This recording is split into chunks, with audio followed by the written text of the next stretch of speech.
तो देखिए, Patiala house court ने एनआईए की दलीलों को सुनकर समझकर ही फैसला सुनाया और आतंकी तहव्वुर राणा को एनआईए की रिमांड में भेज दिया है। बड़ी खबर इस वक्त हम आपको बता रहे हैं, तहव्वुर राणा को एनआईए हेडक्वार्टर में रखा गया है। यहीं पर रखा जाएगा अगले 18 दिन और यहीं पर तहव्वुर राणा की जो उससे पूछताछ है वो यहां पर शुरू हो सकेगी। आपको बता दें कि कल देर रात यह फैसला सुनाया गया और हेडक्वार्टर लेकर पहुंचे हैं एनआईए की टीम तहव्वुर राणा को।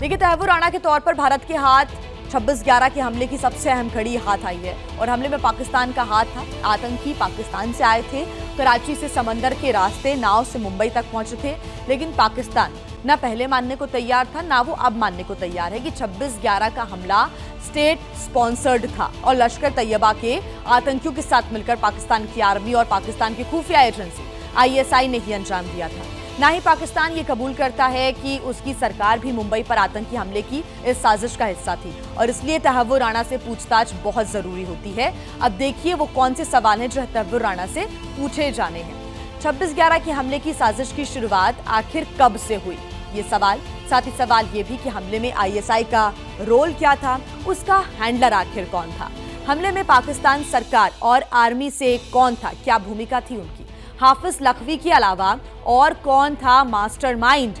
साथ ही सवाल यह भी पूछा जाएगा कि मेजर इकबाल और अबू कहाफा की आखिर इस पूरे हमले में भूमिका क्या थी, साजिश में क्या भूमिका थी, साजिद मीर, मेजर रहमान और मिस्टर अली आखिर कौन है और 26/11 से पहले कितनी बार हमले की कोशिश हुई, कितनी बार साजिश रची गई, लश्कर तैयबा से आखिर क्या रिश्ते हैं और लश्कर तैयबा ने आखिर इस पूरे हमले को लेकर क्या मदद की, ये भी सवाल होगा। सवाल ये भी कि मुंबई में रेकी का काम आखिर किसने दिया और फंड किसने दिया ताकि मुंबई में अलग अलग स्थानों की रेकी कराई जा सके।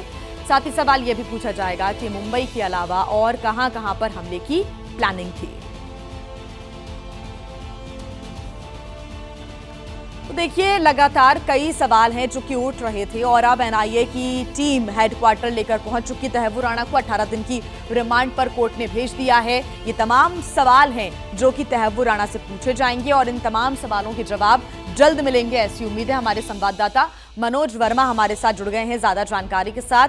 मनोज, कल का पूरा घटनाक्रम भी आप बताएं कि एनआईए ने कोर्ट के अंदर क्या दलीलें पेश की। 20 दिन की रिमांड मांगी थी लेकिन 18 दिन की रिमांड मिली है और ऐसे में इन 18 दिन बहुत ज्यादा जरूरी हो जाते हैं, कई तमाम अहम सवालों के जवाब मिलेंगे।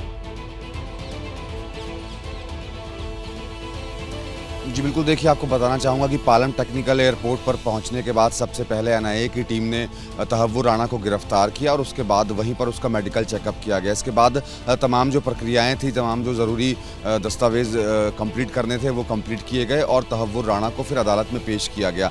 अदालत में पेश करने के बाद एनआईए की टीम ने तहव्वुर राणा की 20 दिन की रिमांड की मांग की थी, जिसमें अदालत में साफ तौर पर यह बताया गया था कि तहव्वुर राणा के खिलाफ वो तमाम सबूत मौजूद है जिससे पता चलता है कि वो भारत के खिलाफ एक बड़ी साजिश रच रहा था और डेविड कॉलमैन हेडली के साथ मिलकर के, और इसके अलावा इसमें पाकिस्तान भी शामिल है, तो तमाम सबूत वो दिखाए गए। इतना ही नहीं, ये भी अदालत को बताया गया कि जब डेविड कॉलमैन हेडली हमलों से पहले भारत आया था अपनी 8 यात्राओं के दौरान, उसने 231 बार तहव्वुर राणा से पूछताछ की थी। तो तमाम जो एविडेंस थे वो अदालत के सामने बताए गए और तमाम दलीलों को सुनने के बाद 20 दिन की रिमांड एनआईए की टीम ने अदालत से की थी और 18 दिन की रिमांड अब तहव्वुर राणा की मिल चुकी है।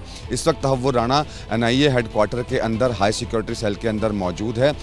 अभी की जो हमें जानकारी मिल रही है सूत्रों से कि अभी वो सो रहा है, क्योंकि काफ़ी समय लग गया था। रात को करीब 2:30 बजे के करीब वो एनआईए हेडक्वार्टर में पहुंचा था, तो इस वक्त वो सो रहा है। थोड़ी देर बाद जो अधिकारी हैं, एनआईए के जो अधिकारी हैं, उनके आने का सिलसिला शुरू हो जाएगा और उसके बाद एक एक करके एक लंबी सवालों की जो फहरिस्त है वो एनआईए के अधिकारियों ने तैयार की है और एक एक करके अब उसके गुनाहों का हिसाब उससे लिया जाएगा। जी। और मनोज, मानकर ये चल सकते हैं कि लगातार पाकिस्तान इस पूरी साजिश को लेकर हमेशा से ही किनारा करता हुआ आया है, कबूल करने को तैयार नहीं है, लेकिन तहव्वुर राणा से जब सवाल जवाब होगा तो लश्कर तैयबा की क्या भूमिका थी, पाकिस्तान की सेना और सरकार की क्या भूमिका थी उस समय, ये भी निकलकर सामने आएगा। और यही एनआईए ने भी कोर्ट के अंदर रखा है कि बहुत जरूरी हो जाता है कि सबूतों पर पुष्टि मिले, इसके लिए ये पूछताछ बहुत जरूरी है। जी बिल्कुल, देखिए पाकिस्तान की हमेशा से यही बात रही है कि वो हमेशा ये कहता है कि उसकी कोई भूमिका नहीं थी, लेकिन जब जब इन्वेस्टिगेशन होती है भारत की तरफ से तो उसके जो हाथ हैं वो कहीं न कहीं सामने आते हैं भारत के खिलाफ साजिश रचने में। और इस मामले के अंदर भी काफ़ी ऐसे सबूत एनआईए के पास मौजूद हैं, जो एविडेंस मौजूद हैं, उसी के आधार पर एनआईए की जो टीम है वो तहव्वुर राणा से पूछताछ करेगी। तमाम सबूत उसको दिखाए जाएंगे, उसके बाद उससे पूछताछ की जाएगी, क्योंकि वो आईएसआई के संपर्क में भी था। इसके अलावा उससे ये भी जानने की कोशिश की जाएगी कि और कौन-कौन से ऐसे लोग हैं पाकिस्तान में बैठे हुए जो उसकी पूरी मदद कर रहे थे, फंडिंग कहाँ से हो रही थी और क्या-क्या इंस्ट्रक्शन उसे दिए गए थे। इसके अलावा भी जो एनआईए की चार्जशीट में सामने आया था कि सिर्फ यही हमले नहीं करने थे, इसके अलावा भी और हमलों की साजिश को अंजाम देना था। तो एक-एक करके उससे सवाल जवाब किए जाएंगे। एक बड़ी फहरिस्त एनआईए की टीम ने तैयार की है और जब सवाल जवाब होंगे तब तहव्वुर राणा टूटेगा और उसके गुनाहों का हिसाब अब थोड़ी ही देर बाद शुरू हो जाएगा।